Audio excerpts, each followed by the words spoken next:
Setuju gak sih kalau sesuatu yang di luar batas normal, sesuatu yang di luar batas kewajaran yang disepakati oleh orang banyak itu akan selalu ditentang rame-rame?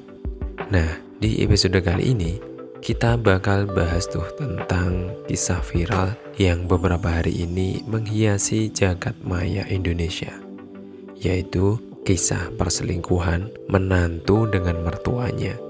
Dan setelah itu kita bakal ambil sisi positif apa yang bisa kita dapatkan dari kejadian ini.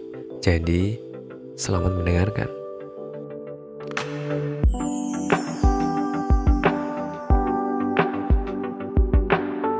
Halo, aku Kalim, dan kalian sedang mendengarkan podcast dari Inspirasi Maka, podcast paling inspiratif di Indonesia.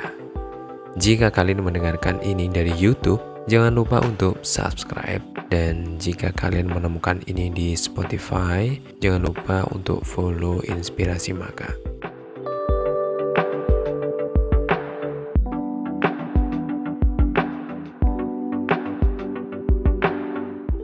Aku pas pertama kali dengarnya langsung membatin, ini orang kok bisa ya ngelakuinnya?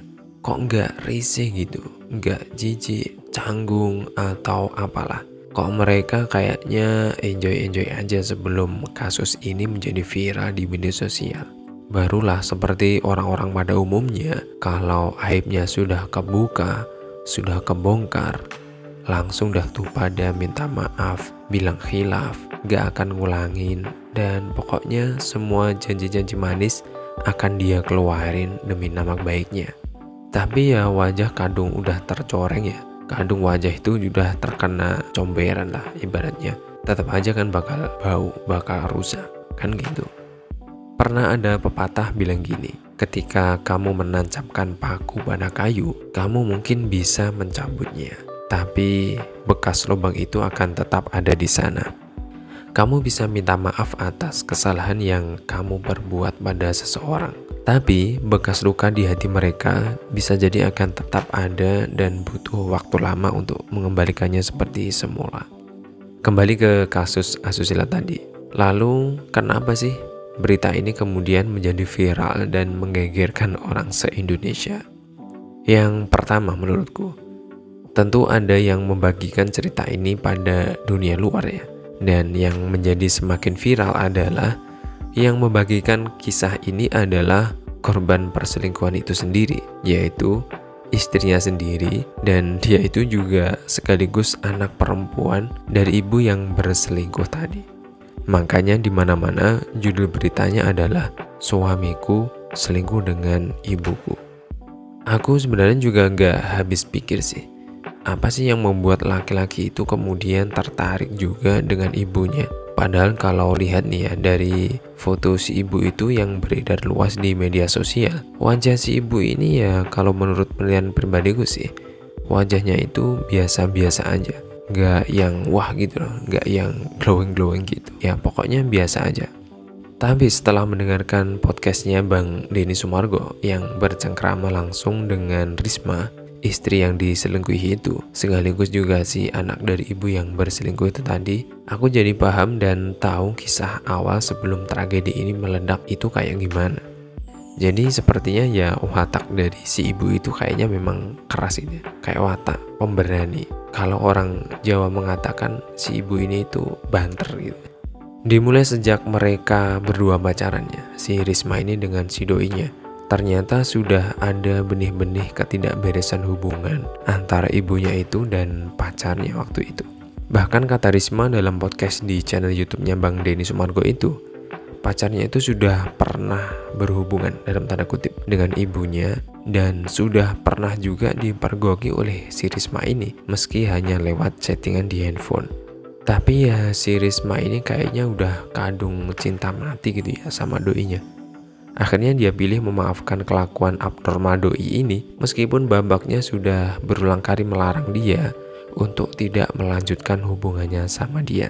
Karena waktu itu Risma berpikir bahwa si doi ini udah minta maaf dan gak bakal ngulangin perbuatannya. Jadi ya Risma percaya aja dengan omongan itu. sampai dia mantap untuk melanjutkan ke jenjang yang lebih tinggi, yaitu pernikahan.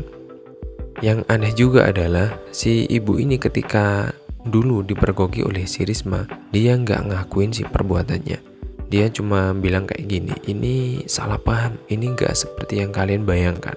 Pokoknya waktu itu si ibu itu mengelak aja bahwa ada hubungan antara pacar anaknya dengan dirinya. Ya, buaya tetaplah buaya ya guys. Meski sudah minta maaf, meski udah berjanji nggak ngulangin lagi, ternyata kejadian asusila itu masih tetap berlanjut bahkan ketika mereka sudah menikah. Parah gak tuh? Nah, kemudian sampailah pada puncak drama dalam rumah tangga mereka. Yang sebelumnya tuh di pertengahan jalan kehidupan rumah tangga mereka, sebenarnya sudah ada beberapa kali cekcok antara Risma dan suaminya. Dan percekcokan itu juga masih seputar isu perselingkuhan suami dengan cewek lain. Kayaknya cowok ini agak-agak playboy gitu sih.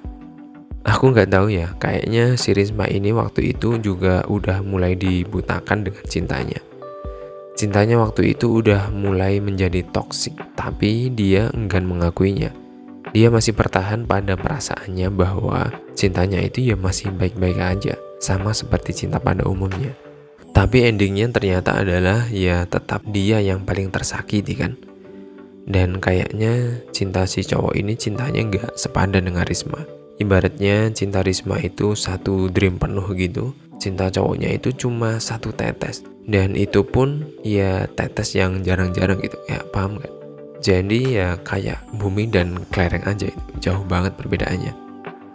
Dan sampailah pada puncak keruntuhan rumah tangganya si Risma ini, ketika suami dan ibunya itu kemudian digerebek dan dipergoki warga sedang berduaan di dalam rumah kontrakan Risma itu.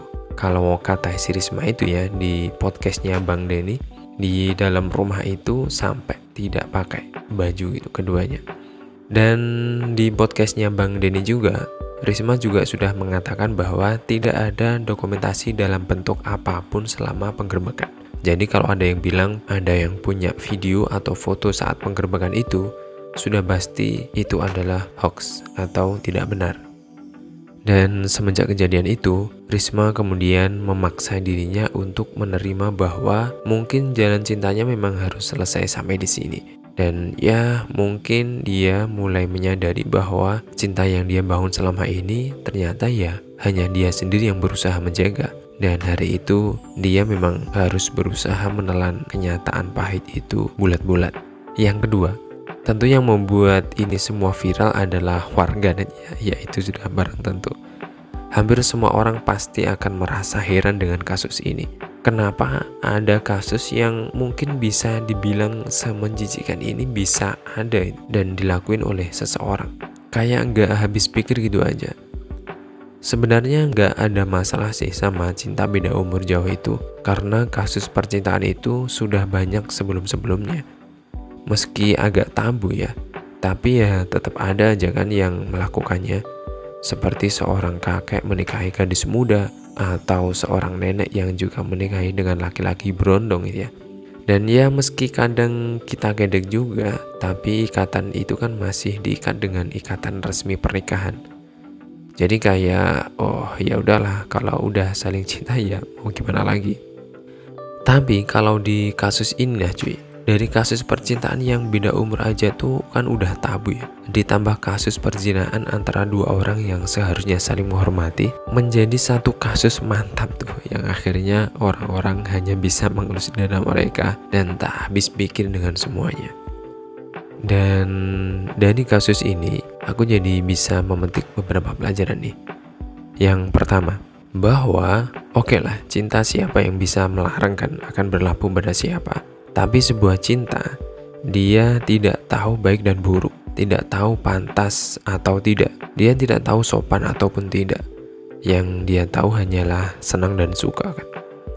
Jika kamu memang mencintai seseorang, maka sertakan adab dan akal kita untuk menyetirnya. Bisa jadi sebuah perasaan mencintai akan menjadi toksik, akan menjadi sebuah racun. Dia akan mengesampingkan banyak hal, termasuk perbandingan baik dan buruk, yang jika diteruskan justru cinta yang seharusnya suci itu menjadi sebuah malapetaka yang mungkin akan kita sesali setelahnya. Jadi, cintailah secukupnya dan dengan adab. Yang kedua, aku masih bersyukur sih bahwa secara pemahaman umum dan luas, kita masih sadar bahwa perbuatan-perbuatan itu adalah sebuah ketidakpantasan. Perbuatan tadi ya, antara dua orang tadi. Sebuah ketidakpatutan juga. Sebuah ketidaksopanan yang harus selalu kita sampaikan dalam bentuk protes, kritikan, dan cemoohan agar menjadi pelajaran juga bagi mereka-mereka yang mohon maaf nih, belum terbongkar aib-aibnya.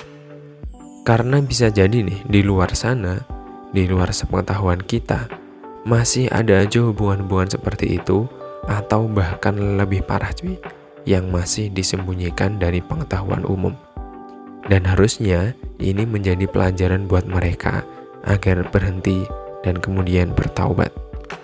Kamu harus tahu cuy, kalau perbuatan-perbuatan menyimpang, perbuatan buruk, keluar dari tata dan norma adat, sopan santun, larangan, semua itu jika ada yang melakukannya, kita harus mencemoohnya, menghinanya, mengusirnya.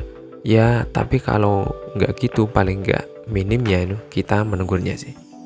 Jangan sampai sesuatu yang seharusnya tidak dilakukan itu, yang seharusnya disembunyikan itu, kemudian menjadi ditampakkan dan dibiarkan ada di hadapan kita dan semua orang. Karena jika itu dibiarkan, maka lama-lama ia akan menjadi sebuah hal yang biasa dan wajar. Tidak lagi menjadi sesuatu yang risih, yang tabu, yang seharusnya tidak dilakukan dan diperlihatkan di depan banyak orang.